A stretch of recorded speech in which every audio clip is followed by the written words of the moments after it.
the episode. For those of you watching on YouTube, please subscribe to the channel, like the video, drop your comments down below, share the video if you can. For those listening on Spotify, Apple, or any of the audio-only platforms, please follow, give us a 5-star review if you can. All that stuff helps with the algorithms. But let's get into the transfers, because there have been some moves. Both Manchester United and Arsenal have signed a couple of players. We've obviously talked about Xerxes has already signed for United. We talked about that on the pod, I think, last week or the week before. The major signing being Lenny Yoro, coming in from Lille, a bit of a surprise signing. A lot of people thought he was heading to Real Madrid. Has decided to sign for Man United. Quite a lot of conversation about the fee and all that kind of stuff. We'll get into it in a minute. We've sold a couple of players. Obviously, we talked about Willy Kambwala leaving on the last pod. Mason Greenwood's move to Marseille has been confirmed. Donny van der Beek's move to Girona for like a packet of crisps or whatever it was and a pint of lager, that's been confirmed as well. A couple of moves for you guys. So David Raya's move has been confirmed on a permanent. Some people saying it was between 28 and 32 million. So that's a decent deal, I think, in my opinion, but I'll ask you in a minute. And a signing of a young Ajax goalie. I think his name's Tommy Setford, for just under $1 million. So you're really, stacking out that goalkeeper part of your team. And then there's been a bunch of rumours. So, I mean, on both sides, but especially on the Man United side. So we'll start with Man U then, Jonts. Lenny Yoro signs for Manchester United. I think we won't really talk about the Greenwood one, right? Because I think we've analysed that plenty of times. And I think the only interesting thing about the Greenwood one is that we've got apparently a buyback and a 50% sell on, which I don't know. I'll get your opinion quickly now. I think that's just decent business. What do you think about that deal, real quick, on the Mason Greenwood side? Yeah, I mean, it's a complicated situation. So I think, from my point of view, getting anything for him is decent. I think it looked like Marseille maybe weren't going to do it because of like the mayor coming out and saying like, don't buy this guy, etc., etc. So I think getting something for him is better than nothing. Obviously, if the background was different, I think you'd probably look for quite a lot more. But I think, given the scenario, given the situation, I think it's a decent amount of money for you guys to get for him. And I imagine, because he's a youth prospect, right, that it's all profit for you in the end. So that also helps as well with a relatively low fee. At least it's all going kind of straight to money that you can use, right? Yeah, true. That is a good point. Yeah. Yeah, like you said, it's really hard to analyze. I don't really want to get into it too much, because there's obviously conversations about people saying, what we should do with the fee, donate it to charity. I mean, that's totally down to the club at the end of the day. What we did know was that this deal was going to happen, whether it was to Marseille or another club. We knew that Mason Greenwood had no future at United. So I'm just glad that we can just draw a line under it now and just move on. Back to the Lenny Yoro one, we'll get into the deal part of it, the financials and stuff, because I know that's something you want to talk about. Been reported by a couple of people, I think from The Athletic, that it's a deal that can rise up to 70 million euros. I think that works to like 62 odd million pounds, 63 odd million pounds if all add-ons included. Fabrizio reporting that it's 50 million euros plus 12, so slightly different, 62 million euros add-on, so that works out to 57 odd all in or something like that. Either way, it's a hell of a lot of money for an 18-year-old. Only played 60 games for Lille, so it's about a season and a half. A lot of rival fans have been out there saying we've been fleeced or we've overpaid, and this is kind of old United style deals, which I kind of understand to a certain extent. Another point that's been brought up is this 5,000 a week wages up to 115, 120,000 odd or whatever in his new contract, and it can rise every year based on his performance. What do you think about this deal, Johns, before I share my opinion on both the player itself and himself, and also the financials? Yeah, I mean, from my point of view, I'm not going hard on it as if it's like the worst signing you've ever seen, right? Because obviously Man United, you've seen much worse. But from my point of view, you are overpaying based off of potential, right? Like he's an 18-year-old centre back. He's obviously quite highly regarded by a lot of different teams, a lot of different scouts, etc. As a result, a lot of big interest from big clubs. But no one willing to really pay what you're willing to pay, right? Like I know obviously Real Madrid are probably lowballing it a little bit, but if you're going to go out there and double essentially what they're trying to pay for someone, I think everything points to you overpaying slightly so that you can confirm or get this guy ahead of other teams, right? And I think, not to quote tacticos on Twitter too much, but from my point of view, like it is a risky signing for you. And it really depends on what else you do in the market as to whether you're being the old United or not, right? Because in my opinion, the old United took took far too many risks on, big name players or players that had some they had some risk to the transfer, and you ended up paying a lot of money for them in every scenario. And then when they don't work out so well, you've essentially overpaid for somebody who has contributed nothing to your team. So, there was a great thread by No New Thing or whatever his name is on Twitter, where he was kind of talking about having to mix up everything you do during a transfer window so that you've got some overpays, some underpays, and hopefully the underpays balance out for any failed overpay, right?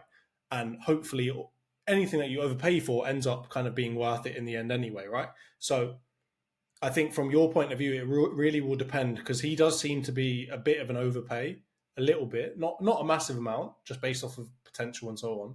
But he does seem to be a bit of an overpay.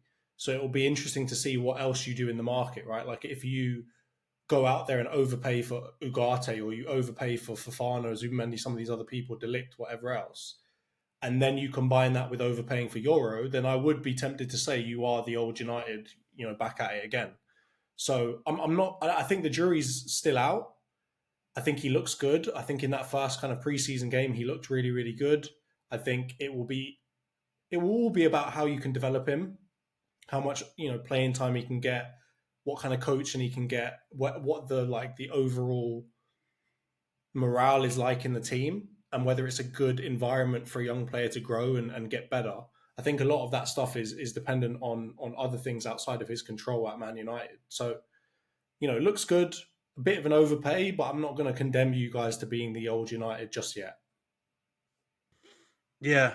Yeah, it's an interesting one, man, because I do agree. And reading that thread, you shared it with me the other day, and we won't get into some of the examples my man used for underpays and overpays, because some of them are slightly dodgy. But the general point I completely agree with.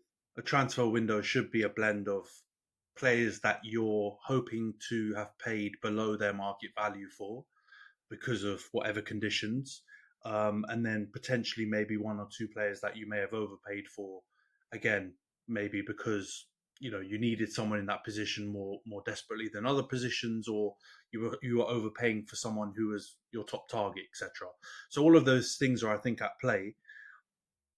It would be quite naive of me to just say off the back of two permanent transfers that we've done now in this Ineos era, or whatever you want to call it, that is the case for Lenny Yoro, because I think it's too early to say.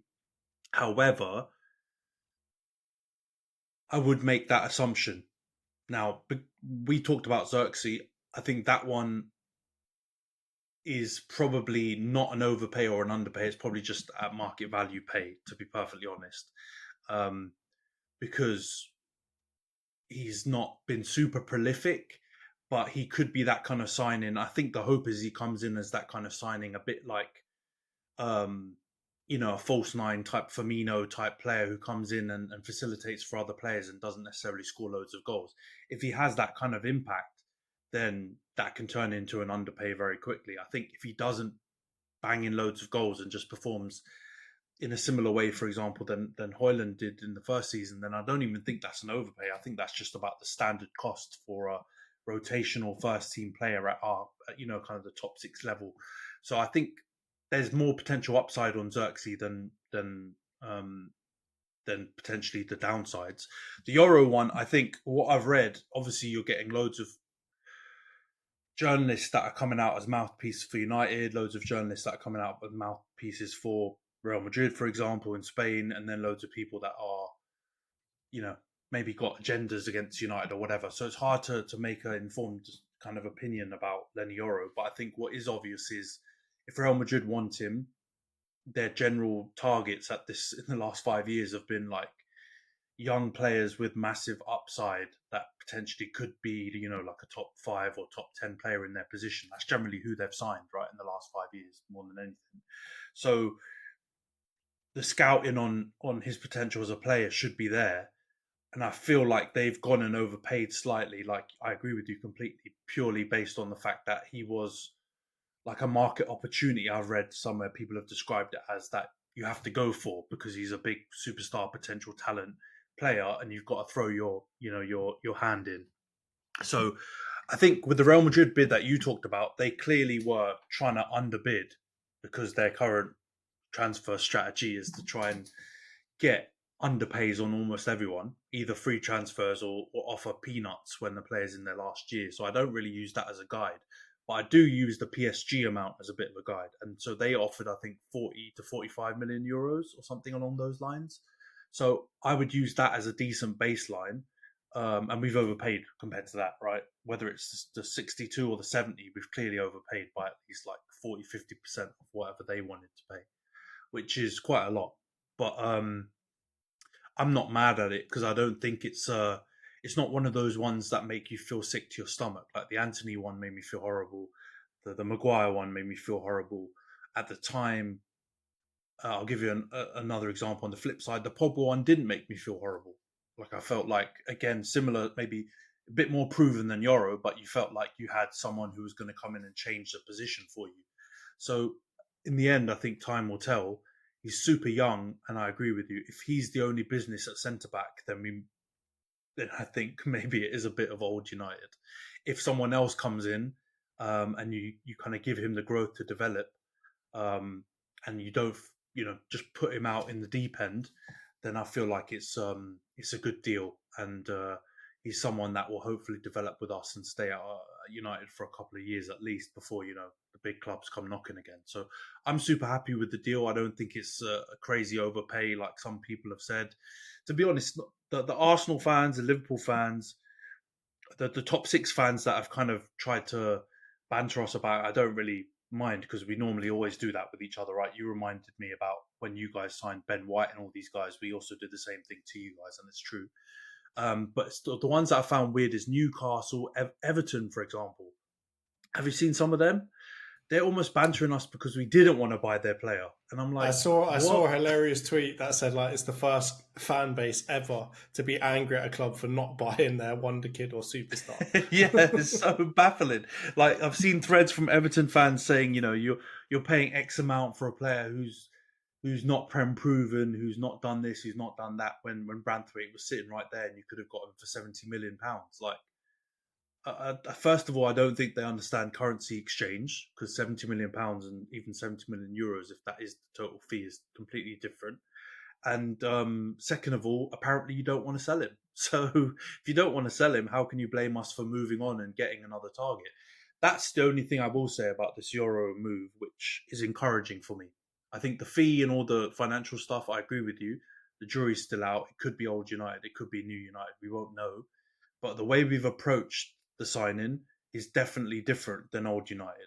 So first of all, old United would have dragged this out for 6, 7 weeks, right? As far as I know, it was basically done in 2 weeks, or less than that, when we heard that a fee had been agreed, until he was being announced. Second of all, apparently we've bid 2 or 3 times for Branthwaite. We've been chatting to Delict for weeks, and then we moved on and got Yoro. So as far as I'm aware, that shows a little bit more planning. It looks like it on the face of it than previous seasons, where, for example, we chased Frankie De Jong for felt like 6 months, but it was like 2 or 3 months, and then out of the blue we get Casemiro when that doesn't work, and we've not been linked to Casemiro at all. So that's the positive. I'll look at the Euro deal and finish it off. Finish off the convo on. At least it looks like there's a bit of a process, and when we get to chatting about some of the other players we're linked with, in each position, it seems we're linked with 3 or 4 players, and we're legitimately talking to those players and those clubs so that if one deal doesn't work out, we move on to the next. which might seem like no-brainer type deals, and I'm sure Arsenal, City, Liverpool have been doing that for years, but we haven't. You guys have always mugged us for how we've dealt with things, and finally we're dealing with it, I think, in like the modern way. Whether those signings I work mean, out, let's see. it just makes sense though, especially in today's world where like you bid for a player or you have interest in a interest in a player, and immediately it's public news because Fabrizio's saying here we go or whatever else. It makes sense to go after three different people at the same time, because not only are you creating backup plans, plan B, plan C, but you're also pitting them against each other, right? Like when you bid for a player and they know that this is the only player that you want, the only person that you're linked with, they know that they've got a bit more leverage to charge you a bit more. Right, when you're linked with three different players and you're kind of like, guys, if you don't want to go for this deal, I'll just move somewhere else. Kind of like what you did with Branthwaite.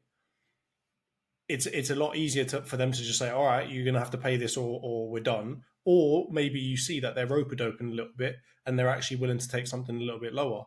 So I think it just makes sense to be run in this fashion, right? Like a business should be and would be, and like a football club should be. So it definitely is a change, maybe in the operating of the club. I will say one thing that hasn't seemed to have changed though is every bit of your business is in the news. You still can't figure out how to keep anything private, because every single person that you've spoken to, liked an Instagram post, done whatever, every single one of them is now public information, to the point where you're getting back to that kind of old United thing where it's just like you get linked to 1,000 players in a window, none of which are really serious, and you end up with no one. Obviously, that part's different. You're probably going to end up with people and you are serious about them. But this whole like being linked to 1,000 players every window, I don't think personally it's a great thing for the club. And I think generally speaking, it's one of Man United's biggest problems, which is you're just constantly in the news cycle. You're constantly on the front pages, the back pages, and wherever else you need to be, wherever else you end up, because you can't seem to keep any of your private dealings private. Yeah, it depends, man. I agree with that. I mean, it's annoying as a United fan, right, to be linked with 50 million players, because you never know who to get excited about. I do think it's a bit of a chicken and an egg though situation, because I think there's only so much you can do when journalists and outlets are pushing to try and get more eyes on their articles. They're going to look for a Man United rumor over a Man City rumor, even though they're a much better team than us. The news cycle dictates more eyeballs are going to be across a Man U rumor transfer than a City one. So it depends. Like some things we've done pretty quiet, like in the structure copium. We've Barada, no one knew about until it was signed. Wilcox was the same. A bunch of that stuff kind of came out of left field.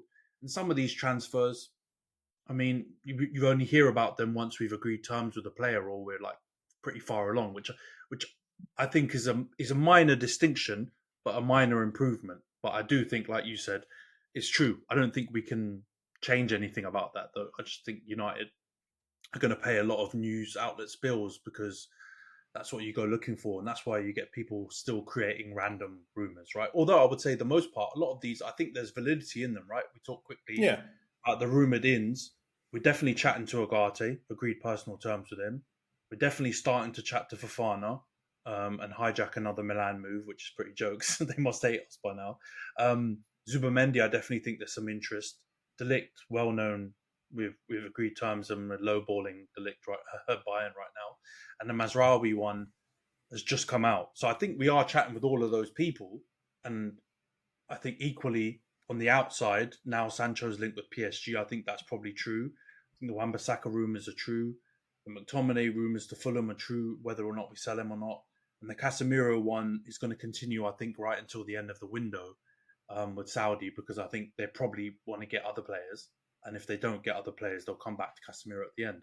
So I think all of that stuff is fairly true and probably quite advanced in a lot of those cases. So, yeah, I think do you remember back in the days, we were always linked to, what was that Argentinian guy at Benfica? Nicolas Gaitan. Do you remember him? Football manager hype. We were always linked with him. We were always linked to Schneider, Wesley Schneider, every season. We were linked to all these guys, and we never ever got them, but they were always someone that the media churned out. Whereas I feel like a lot of these guys, whether we've been linked with them or not before, I think it's probably legit. Like, we're definitely looking for a midfielder, right? Whether we get Ugarte, Fofana, or Zubamendi, or Amrabat, who is still being linked with, we probably will get at least one of those guys. The licked we might get still if we sell Lindelof or Maguire. I think that's predicated on one of those guys leaving for sure. Otherwise, we won't get him. And Mazraoui is one of the options if we sell Wan-Bissaka. I think we've also been linked with that Brazilian kid Vanderson at Monaco as well. So it will be one of those links that I think will sign. So it's kind of like, I think now if we sell one player, we're going to get one player in, and probably the only area that's not based on that is midfield. I think we'll get someone in there for sure. But yeah, I think we're operating on that kind of model at the moment because of the PSR and all that kind of stuff. We're now going to have to sell players to bring players in, which I think I'm not unhappy about. We've talked about it there. I want to flog players. So if all of those players that I've just listed leave Man United, I'm okay. Even the Sancho one, I don't know if you want to pull on that thread, but I'm still okay if we sell him to PSG or anywhere else. And with the ins, I have a preference. Like, I like De Ligt, I'll be okay with him. I like Mazraoui, I'll be okay with him. In midfield, I lean more towards getting someone like Ugarte in than Zubamendi, even though I really rate Zubamendi, because I feel like we need a dog in midfield. We need like someone who's going to go out there and stick it on people and not necessarily be the most silky playmaker, but just someone to put out fires and essentially do what we had hoped Casemiro was doing. So of that list, I think Ugarte fits it the best. So I would prefer him. But yeah, I don't know if you have an opinion on any of those rumours. No, I think, I mean, the Ugarte one we kind of discussed a little bit last time. I think the Fofana, Zubamendi, and Mazraoui ones are kind of new to me, at least, or kind of new to the pod. I think I agree with you about Ugarte versus Zubamendi. I think Zubamendi you kind of saw in that Euros final. He's a bit more of a progressive player than a lot of people probably give him credit for, which is, it's not necessarily something you don't want, but it's something that you've kind of got covered now with Kobe. And I think Kobe's main deficiency is the dog part, right? Like he's not defensively going to chase people down left, right, and center. He obviously does press high and he gets interceptions and stuff like that, but he's not like covering ground, isn't it? It's covering exactly. ground. Yeah, he's not like some Uruguayan butcher who's going to go out there and just double foot people and get himself about the pitch. And I think that the Ugarte Mainu link up makes a lot more sense, right? So Ugarte going to go and win the ball, pass it sideways immediately to Kobe, and let Kobe do whatever he needs to do to get it to Bruno or somebody else. Whereas you don't really, you don't really need him to do very much more than that. Zubamendi, I think if you were to buy him, I still think he could play somewhat of an Ugarte role, but you'd be kind of selling him a bit short because I think he can do more than just that. So I think overall, he'd break lines, wouldn't he? Exactly. He's a line breaker, isn't he? Exactly. I mean, it can be useful for us. I think it can be useful. I think we don't have a midfielder like that, so I think he could still work. But I think we'll still have some of the issues you just talked about: covering ground, tackling, blocking. Because he's you don't want somebody going so far forward because you need someone to be back protecting the defense, right? To be fair, he will stay back, but he's more Carrick-like, right? True, like but I mean, he can also carry the ball too. Whereas I think Ugarte knows off the ball is where I'm best. And I'm going to stick to that and let you guys ahead of me go and do it.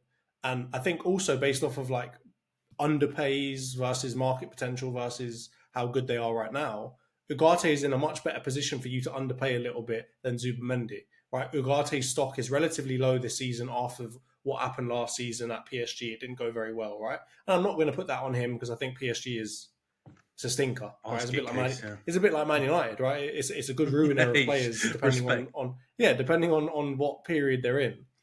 Whereas Zubamendi is obviously did well at the Euros, even though he didn't necessarily start games and was behind Rodri and whoever. But I mean, Zubamendi's been linked to Arsenal before. There's loads of people interested in him, and it's likely that you're going to have to pay a little bit more to get him. Whereas Ugarte, I think you could probably pay a little bit less. And I think he could end up overachieving versus that. So I think, in my opinion, based off of the Yoro transfer, the Xerxes transfer, what you really need now is an underpay. And I think Ugarte is the perfect underpay for you to do that. especially if you try and shift Sancho the other way, right? Like there's some mutual benefit there between the two clubs. So overall, I think Ugarte should be who you go after. I personally don't, I have never really liked the De Ligt transfer. We talked about it on another pod before. I'm not a massive fan of that. And it is really his last show.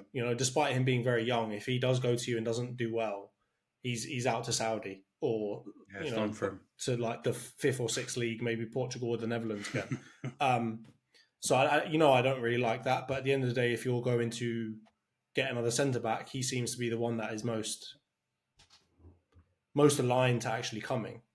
But I will say this though, like I'm going to ask you this one question about De Ligt, just really quickly.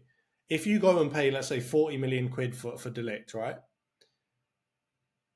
You've paid less for him than Yoro. Who gets to start first? Because I know De Ligt's got the seniority, he's got the big clubs, he's got all of that stuff.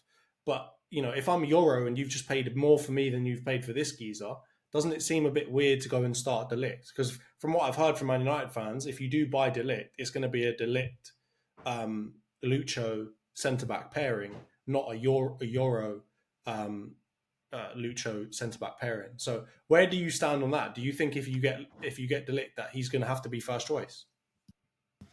I mean, yeah, I think it will definitely be interesting to see how it goes, because I don't think either player is going to be able to come in with their chest puffed out and say, look, I demand to have that place next to Lucho. I think both probably have equal claim to it, really. But I don't think either claim is super strong. Like, obviously, Lenny Yoro's coming off an impressive season, but he's super young. I know the fee would make you think you're spending a lot of money. He's got to start, but I don't think that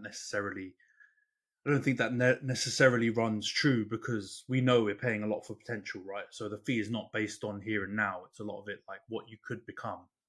So I think he's also not, unless we've given him assurances and said, look, you're a starter, then I think it could be an issue. But otherwise, I think he seems like a fairly level-headed guy. I think De Ligt, again, he rode bench a bit last season at Bayern. I don't think he was probably super happy about it, but I'm sure it seemed like he accepted it. And I think if he's in or out of form will dictate whether or not he plays. He's definitely got more experience, and I think he's probably more ready to start straight away. So I would lean into common sense would make you think it would be a De Ligt and Martinez combo to start if we signed him. But obviously, if one of those players dropped out of form, if there are injuries, then Yoro is obviously the one who comes in. But yeah, I think that has to be the way forward if we sign De Ligt. I think Yoro's got to wait and see. And if he does break into the team, that's a sign that he's playing off his nose.